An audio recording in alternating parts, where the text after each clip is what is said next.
बिस्मिल्लाहिर्रहमानिर्रहीम। जी तो students weight class आज हम करेंगे नेक्स्ट एक्सरसाइज 2.2 और उससे पहले हम एक डेफिनेशन करेंगे अरिथमेटिक सीक्वेंस की।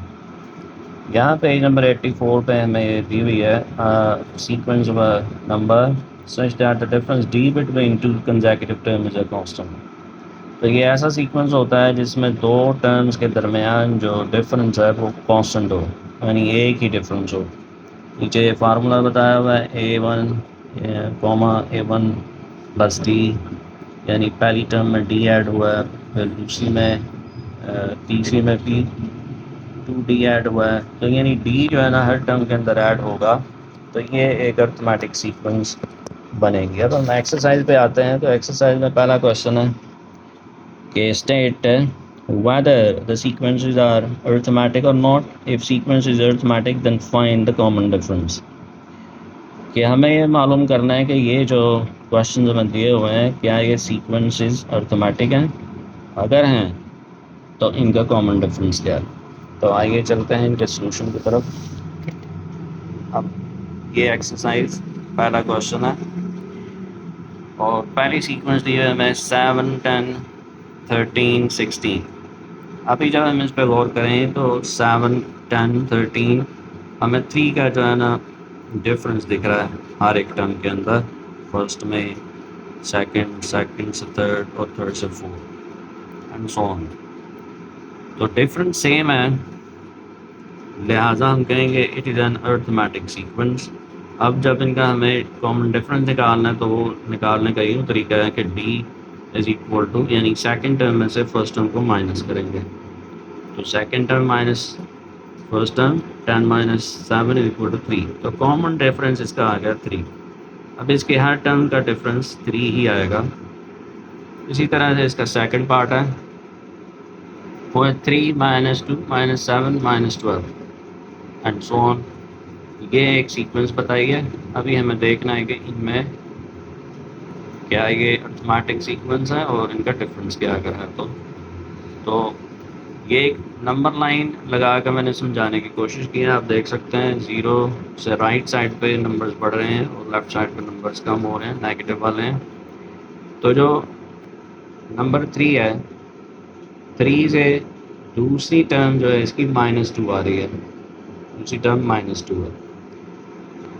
तो अगर हम ये नंबर्स काउंट करें तो ये डिफरेंस जो आ रहा है वो 5 का आ रहा है। उसके बाद जो अगली है -2 से -7, वो भी 5 का डिफरेंस आ रहा है।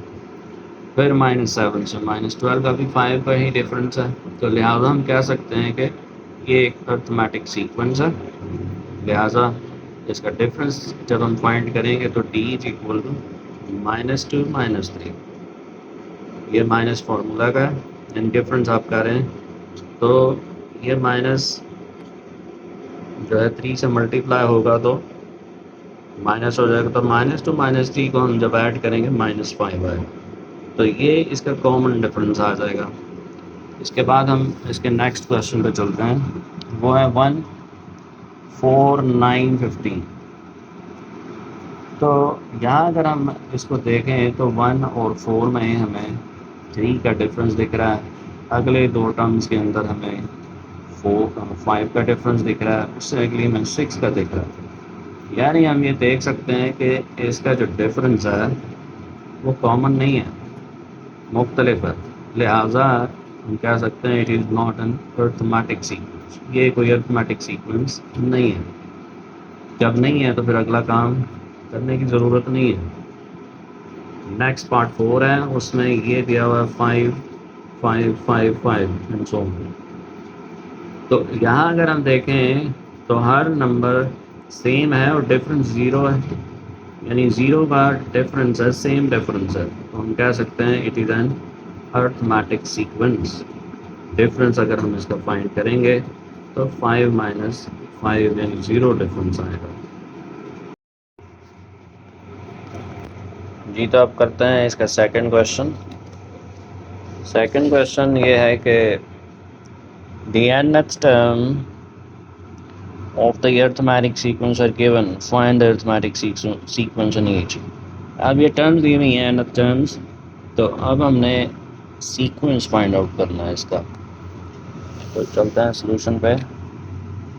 सोल्यूशन में ये देखिए फर्स्ट पार्ट है ए एन, ये वो टर्म है जो हमें जनरल टर्म दी हुई है, A N is equal to 4n-3। अब यहाँ पे हमें इसकी टर्म्स मालूम करनी है, तो फर्स्ट टर्म मालूम करने के लिए हम n को 1 रख लेंगे, पुट करेंगे n को 1, जहाँ पे ये इस जनरल टर्म के अंदर हमने n के जगह पे 1 पुट कर दिया और उसको सॉल्व किया तो 1 आ गया, यानी फर्स्ट टर्म हमारी इस सीक्वेंस की ये आ गई 1।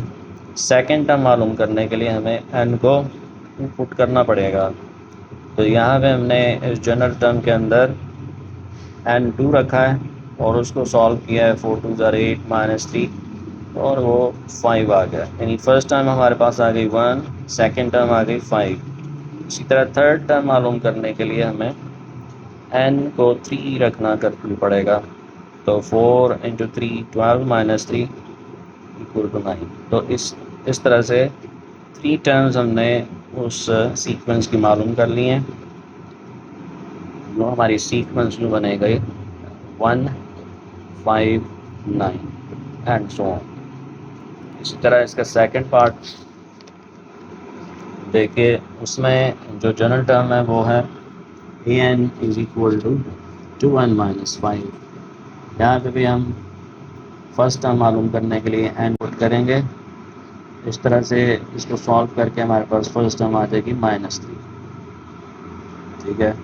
और उसके बाद सेकंड टर्म जो है उसको मालूम करने के लिए n2 पुट करेंगे, तो सॉल्व 2 2 = 4 -5 तो सब्ट्रैक्ट करने से हमारे पास -1 आएगा। ये हमें पता है कि जब हम दो चीज़ों को ऐड करते हैं साइन जो है हमेशा बड़े वाले का लगाते हैं। तो थर्ड टर्म मालूम करने के लिए हम n को 3 पुट करेंगे और इस तरह से हमारे पास थर्ड टर्म आ जाएगी 5। तो जो हमारा सीक्वेंस अरिथमेटिक सीक्वेंस बनेगा उसकी 3 टर्म्स हमने मालूम की हैं -3 -1 5, और इस तरह ये आगे चलेगी। इसी तरह इसका थर्ड पार्ट है A N is equal to n-2, ये इसकी जनरल टर्म है। इसी तरह इसमें हमने फर्स्ट टर्म मालूम करने के लिए n पुट करना है, तो पहली टर्म हमारे पास 3 आ जाएगी। दूसरी टर्म मालूम करने के लिए 2 पुट करना है, तो दूसरी टर्म 4 आ जाएगी। तीसरी टर्म मालूम करने के लिए हमें 3 पुट करना है, तो वो 5 आ जाएगी। तो हमारे पास जो अरिथमेटिक सीक्वेंस आएगा वो 3 4 5 and so on. Next part इसका ये है कि ए एन इज इक्वल 3n - 1, ये इसकी जनरल टर्म है, जनरल फार्मूला है। फर्स्ट टर्म मालूम करने के लिए उसी तरीके से हमने n को 1 पुट किया है, तो इसको जब सॉल्व किया हमारे पास फर्स्ट टर्म आ गई है वो 2। इसी तरह सेकंड टर्म मालूम करने के लिए हमने n को 2 पुट किया है, हमारे पास दूसरी टर्म 5 आ गई। इसी तरह थर्ड टर्म मालूम हमने जब की है तो जनरल टर्म के अंदर जो n है उसकी वैल्यू 3 पुट की। 3 पुट करने से ये मल्टीप्लाई कराया इसको 9 - 1 वो 8 आ गया। इस तरह हमारी जो सीक्वेंस बनी है अरिथमेटिक सीक्वेंस वो है 2 5 और 8 and so on. Next question number 3 है, find the general term of the following arithmetic sequence. ये कुछ सीक्वेंसेस दिए हैं जिनके हमने जनरल टर्म मालूम करनी है। तो आइए इसके सॉल्यूशन की तरफ।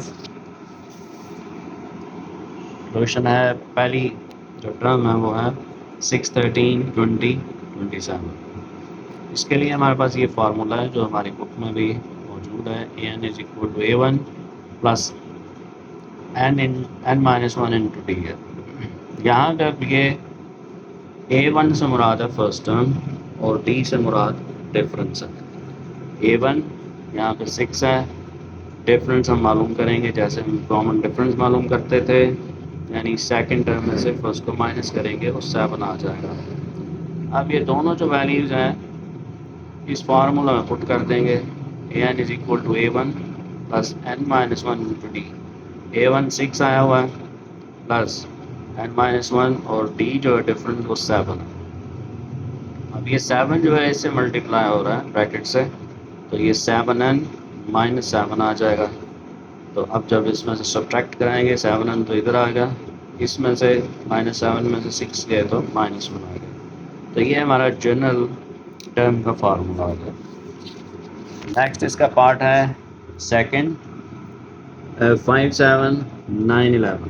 यहाँ पे जो a1 है यानी फर्स्ट टर्म है वो 5 है, और डिफरेंस सेकंड टर्म में से फर्स्ट को माइनस करके 2 आ रहा है। तो अब जब हम ये फार्मूला इस्तेमाल करेंगे तो यहाँ पे a1 5 है, n-1 इंटू डी 2 आया हुआ है, 2 से इसको मल्टीप्लाई करेंगे तो ये 2n-2 हो जाएगा, 2n और 5 में से 2 चले गए तो 3 आ गया।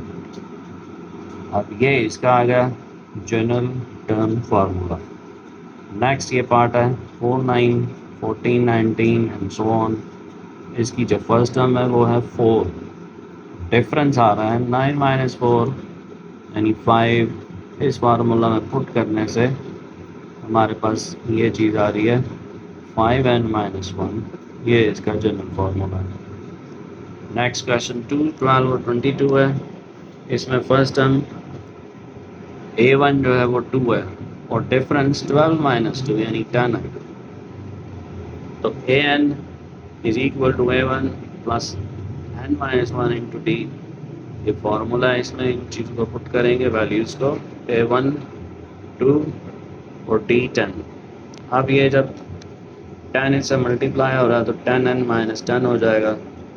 10 में से ये 2 ये सब सब्ट्रैक्ट कर देंगे यानी ऐड कर देंगे, क्योंकि ये साइन माइनस बड़ा है इसलिए -8 आ जाएगा। 10 - 8 ये हमारा जनरल फार्मूला आ जाएगा।